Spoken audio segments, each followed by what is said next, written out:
I freaking love the NES. It is one of my favorite consoles. I have such nostalgia for that console, and it has a huge library of games, as you can see from my collection over here.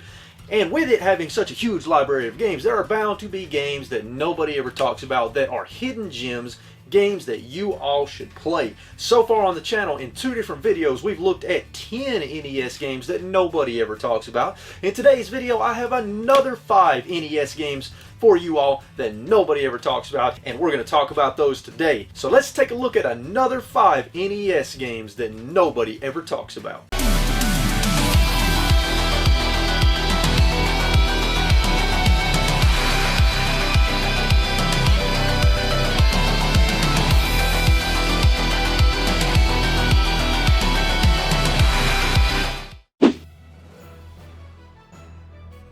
First up on the list is Tiny Toon Adventures. Published and developed by Konami, Tiny Toon Adventures is a 2D platformer very similar to the Mario games, but it has its own unique flair and originality. In Tiny Toon Adventures, Buster and his friends go on a journey to rescue Babs, who has been kidnapped by Montana Max. When you first start the game, you get to choose a companion from Plucky Duck, Dizzy Devil, and Furball. Each have their own unique sort of abilities and strengths and weaknesses in the game. Plucky Duck can jump fairly high, and while in the air, if you repeatedly tap the A button, he will slowly flutter to the ground. Furball can climb walls, and if you hold down the A button, he'll slowly slide down the wall.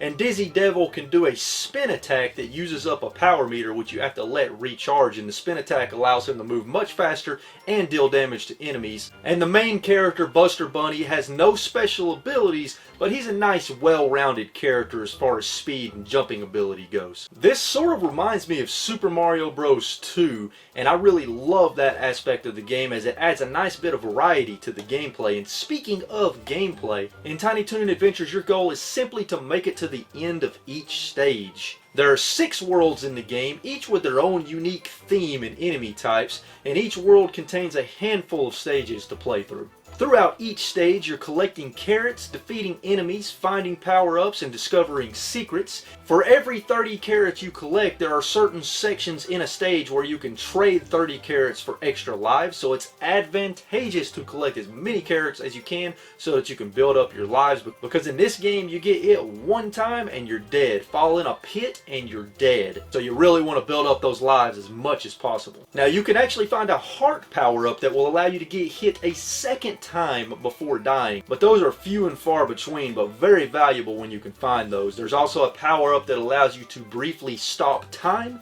and then there's a power-up that when you grab it, it will swap to your other character. Tiny Toon Adventures is not an easy game. It has a fair bit of difficulty, some of which can be frustrating, but most of it, just like most games from that era, just depend on you memorizing enemy patterns and memorizing the layouts and patterns of each level until you get the rhythm down and know what to do and what not to do to make it to the end of the stage without dying. And one thing I did not like is within each level there are no checkpoints. If you die in the level, you have to start all the way back to the beginning of the level, which can be very frustrating.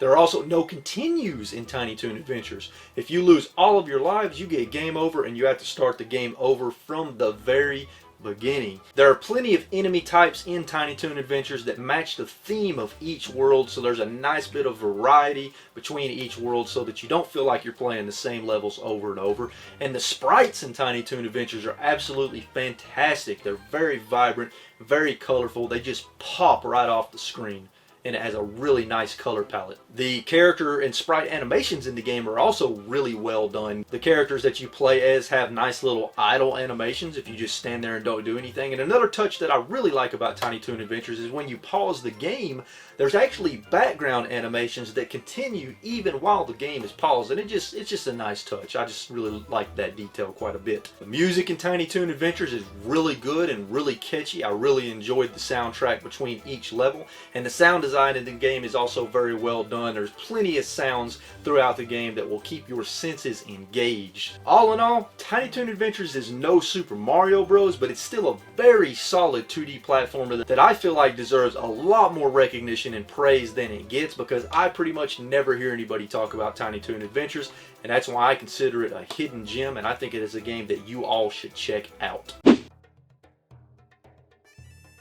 Next up on the list is the Magic of Magic of Scheherazade. The Magic of Scheherazade. The Magic of Scheherazade. The Magic of Scheherazade. I cannot pronounce this freaking word. Let's see if my phone can teach me how to pronounce this word. Scheherazade. Scheherazade.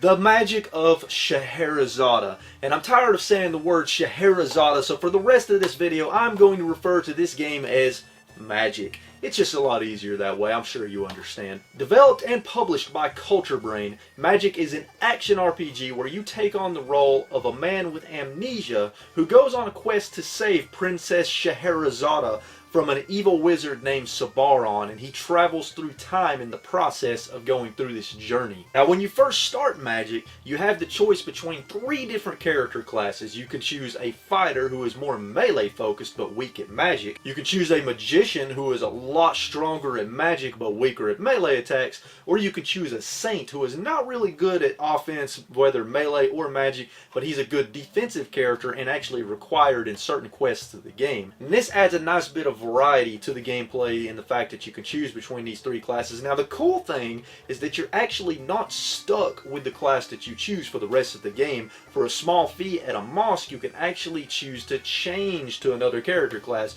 which is sometimes required in some of the quests in Magic. Navigation in Magic takes place on an overworld map similar to The Legend of Zelda, and you actually travel through time in the game similar to A Link to the Past. The game is divided into 5 different chapters, each with their own unique land to explore, and at the end of each chapter there's a dungeon to conquer, there's several tasks to complete during the chapter, and at the end of each dungeon is a demon boss fight that you have to conquer.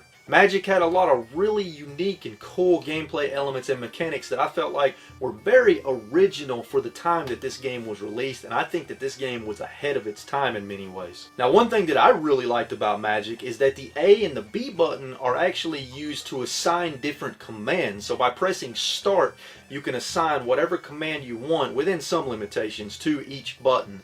The A button is primarily used for jumping, but you can also assign the spells that you learn throughout the game, whereas the B button is used for your weapons, such as your sword and your magic rod. You can also assign the jump button to it, but you also assign items to it, and you assign your speak command to it for speaking to NPCs. And this is all very snappy. All you gotta do is press the start button, select the command you want to assign to the button, and boom, you're good to go.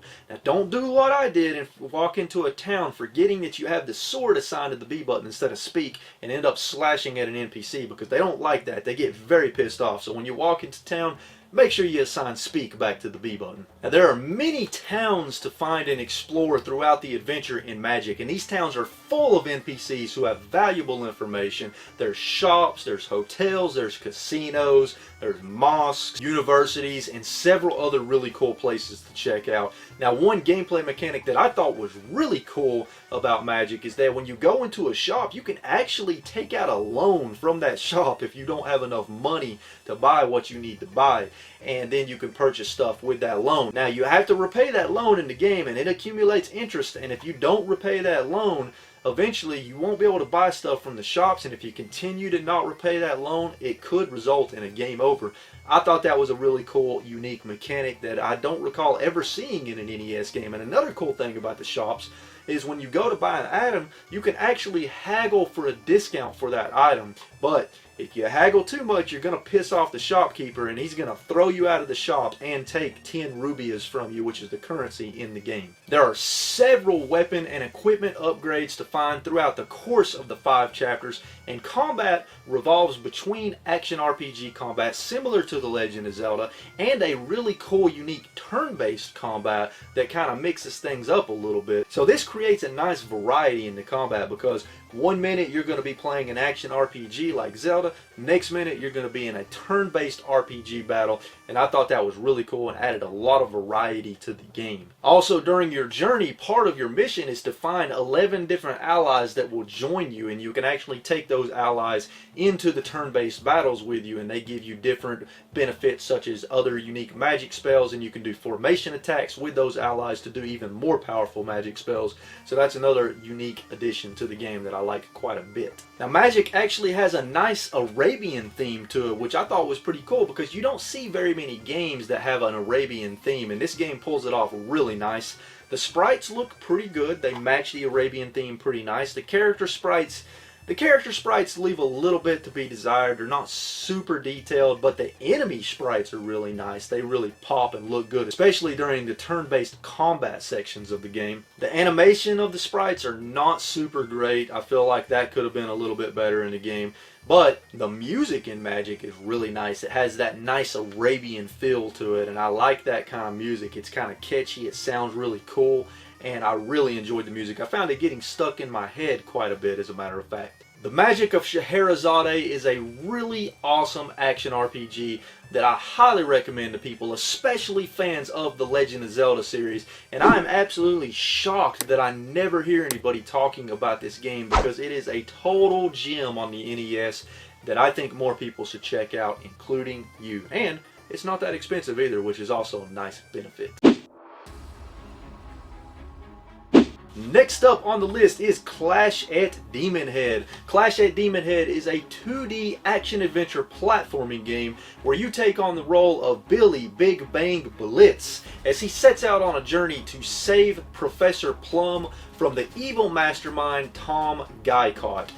The story in this game kind of lost me. It didn't really make a whole lot of sense. What didn't lose me, however, is the gameplay in Clash at Demonhead. Clash at Demonhead takes place on an overworld map with many routes to choose from and explore freely in a non-linear fashion. When you pick a route, you enter a 2D side-scrolling section where you have enemies to fight, traps and obstacles to avoid, and secrets to find. As you explore Clash at Demonhead, you gain many new abilities and upgrades which allow you to explore even more, and you also can buy upgrades from the shop as well.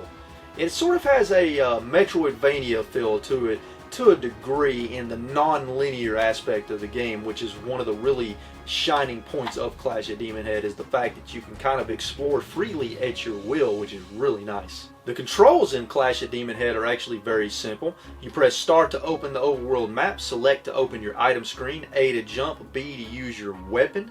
You start the game with a basic gun and a few basic items. You have 4 bars on your power meter, which depletes as you take damage from enemies, and of course if it runs out, you die. Now the good news here is that in Clash at Demonhead you have infinite continues, so when you die, when you start the game, you actually will respawn at the last location that you visited, which I love about this game, because you can keep playing and slowly grind your way through the game and not have to start all the way over from the beginning if you get game over. Throughout Clash at Demonhead, you gain what's called force abilities, which allow you to do cool things like shrink, levitate, restore health, become invincible, cool things like that. And you also can gain 4 different suit upgrades from the shop that give you temporary benefits, such as allowing you to run faster, jump higher, fly, hold your breath longer underwater so that you can swim. And you purchase these upgrades through a shop with money you find from defeating enemies and exploring the world. And you actually summon the shop with an item that you use from the menu, and no matter where you're at in the game, you can summon the shop and access it. And while you're in the shop, you can purchase other guns which have limited ammunition. You can also purchase consumables that will heal you and restore force power and things like that. But the most important thing to purchase from the shop, people, every time you access the shop, make sure you purchase at least 1 more shop call. And it's really easy to grind for money in this game and stock up on really good stuff from the shop, which will help you immensely in Clash at Demonhead. And Clash at Demonhead is by no means an easy game, but the fact that you have infinite continues and you can grind for money and stock up on things from the shop kind of helps to balance out the difficulty really nicely, I felt. Now I'll admit, I've not even come even remotely close to beating Clash at Demonhead, but I'm having such a blast with the game that I could find myself coming back to it time and time again to slowly chip away at progress throughout the adventure and eventually maybe even beat it. Now another cool thing that I really liked about Clash at Demonhead that I thought was a pretty unique mechanic: in most games, when you fall into a pit, you die. In Clash at Demonhead, when you fall in a pit, you actually enter another area full of enemies that you have to try to fight your way through and escape. And when you escape, you have to start back over from the beginning of that particular route. I thought this was a pretty cool mechanic because, like I said, in most games you fall in a pit, you die, and it actually kind of surprised me when I fell in a pit for the first time at Clash of Demonhead and experienced this mechanic that they added to the game. Now, the graphics in Clash of Demonhead are really nice while in the 2D levels. The sprites and the backgrounds all have a really good color palette. It really pops and looks really good and clean when you're playing the game.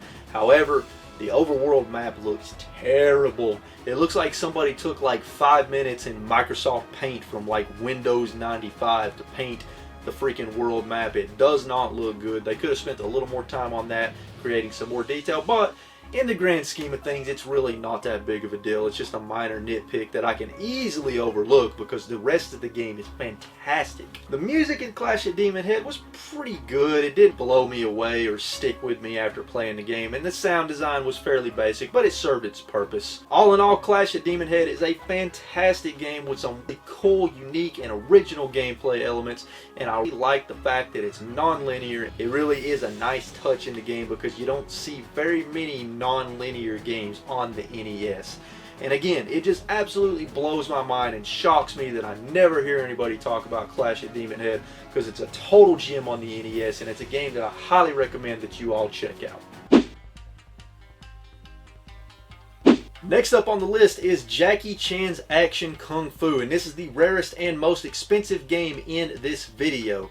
Developed by Now Production and published by Hudson Soft, Jackie Chan's Action Kung Fu is an extremely fun and quirky 2D action platforming beat-em-up starring Jackie Chan himself on a quest to save his sister. The gameplay consists of making it through 5 stages, each broken up into multiple sections, and each stage ends with a boss fight. Jackie Chan's Action Kung Fu has very simple controls. You press the A button to jump, the B button to attack. If you press B while in the air, you'll do a jump kick. If you press B while crouching, you'll do a low kick. If you press B while standing still, you'll punch. And if you hold down the B button, you'll charge a beam attack, which you only have 5 of, which can be recharged. And throughout the game, you will acquire power-ups, which have a limited ammunition, but you can press up B to activate those, and they're very powerful attacks that you can use against bosses and more powerful enemies. Throughout each stage, you are defeating enemies, avoiding traps and obstacles, and collecting orbs from defeated enemies. And if you collect 30 orbs, it will restore your life, and it will also restore your 5-shot charge attack. However, if you lose all your life and you die, you lose all the orbs that you have collected, and you have to start that section of the stage over from the beginning. You don't have lives in this game, but you do have 5 continues starting out, which are sort of like your lives, but you can acquire more continues as you progress in the game. There are these bonus stages that you'll find in some levels in Jackie Chan's Action Kung Fu, and in these bonus stages, you're jumping, it's an auto scroll stage, and you're jumping across these different clouds, acquiring points, and if you acquire enough points at the end of the bonus stage, you'll get extra continue, sometimes you'll get some power-ups. So it's a nice way to really build up your stock of continues if you can do well, which I suck at those bonus stages. The gameplay is simple, smooth, and fun. Jackie Chan's Action Kung Fu is a hard game, but hard without being frustrating. The sections of each stage have plenty of variety in terms of enemies, themes, obstacles, and also some sections are auto-scrolling, which add a nice bit of variety to the gameplay. Now, I'll admit, I haven't yet beaten the second stage, but from what I've experienced so far between the different stages and between the different sections of each stage, there's really a nice bit of variety in between each one that makes things feel very fresh as you play through and progress through the game. The graphics in Jackie Chan's Action Kung Fu are very nice with a very huge color palette. It's just very colorful. Everything looks good. The sprites look good. The backgrounds look really good. Everything just pops and looks nice and crisp on the screen. The music is also very enjoyable in this game. I found myself getting the tunes stuck in my head, and they change often even between sections within each stage, so you're not feeling like you're listening to the same music over and over and over and over and over.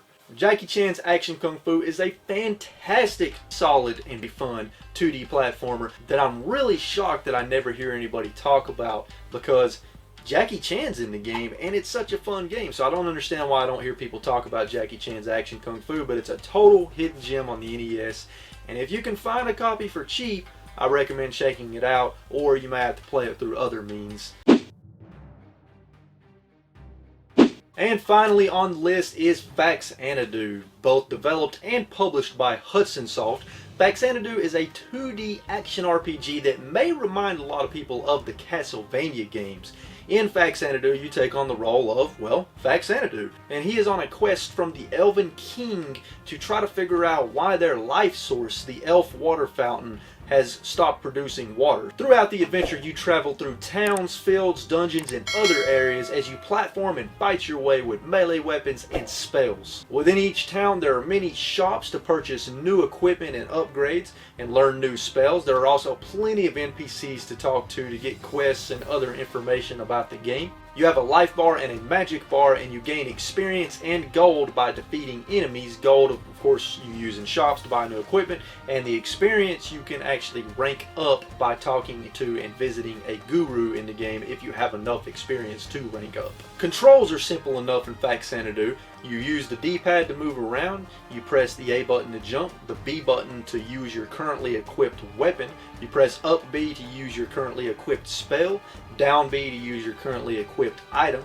and you press select to access the menu where you can view and access all your equipment, items, spells, and player info. Now your movement is slow in the game, but as you continue to walk forward in one direction, you will increase in momentum and your movement speed will increase, allowing you to run faster and jump further. But if you hit an off-scoring enemy, of course, it cancels out your momentum. When you die in Faxanadu, you will respawn at the last guru in the last town that you visited. So you have infinite continues in this game, which is fantastic, but even though you have infinite continues, when you die, you do lose your experience and your gold that you've acquired. So there's a pretty harsh penalty to death in Faxanadu, but at least we have infinite continues. There are 4 different weapons, armor, and shields to acquire in Faxanadu, and 5 different attack spells to acquire. There are also consumables, keys, rings, and a few special items to find. You will also find coins dropped by enemies and bread to restore HP.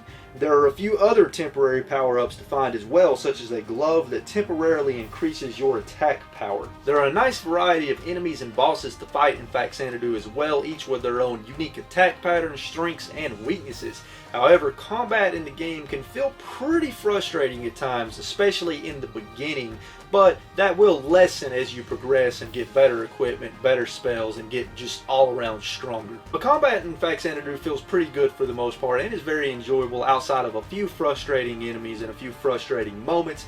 It's really fun to balance your attacks between your melee attack and your spells and figuring out which enemies you should use spells on versus which enemies you should use your melee attacks on. It creates a nice variety in the combat, and as I stated, this game is really reminiscent of Castlevania, so the combat is somewhat similar to Castlevania as well, which is not necessarily a bad thing. The graphics in Faxanadu are great with pretty nice character and enemy sprites, but the background sprites are where things really shine. There's a lot of detail in the backgrounds, and there's a nice bit of shading to add a nice bit of depth to the backgrounds. The color palette in Faxanadu is a little bit darker in tone. There's a lot of darker colors in the color palette, which is really nice because it matches the darker tone of the game. Same with the music in Faxanadu. It has kind of a melancholy vibe to it, which again matches the darker tones of the game and just creates an all-around dark atmosphere, which I really appreciate. So if you are a fan of action RPGs on the NES and or a fan of the Castlevania series on the NES, I highly recommend checking out Faxanadu. It is a fantastic, solid, and highly polished action RPG with a great sense of progression. I highly recommend this game to you all, and I really hope to see more people talk about Faxanadu in the future because it's a game that deserves far more recognition than it gets. Again, just like with all the games on this list, I'm really shocked that I never hear anybody talk about Faxanadu. Total hidden gem. Check it out. Well, there you go. 5 more NES games that I never hear anybody talk about. Hidden gems that I think you all should check out. Just a quick recap of each game. We have Faxanadu, Jackie Chan's Action Kung Fu, The Magic of Scheherazade, Tiny Toon Adventures, and Clash at Demonhead.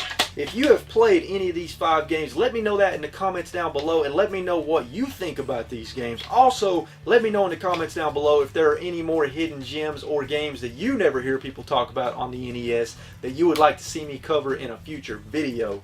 If you enjoyed this video, please be sure and hit that like button. I appreciate it, and it helps out the channel quite a bit. And again, if you're new to this channel, hit that subscribe button so that you can join the RetroWolf family, and hit that notification bell too so that you can be alerted to all the cool videos that I have coming in the future. As always, folks, keep playing games and having a good time, and I hope that you all have a great week. Later.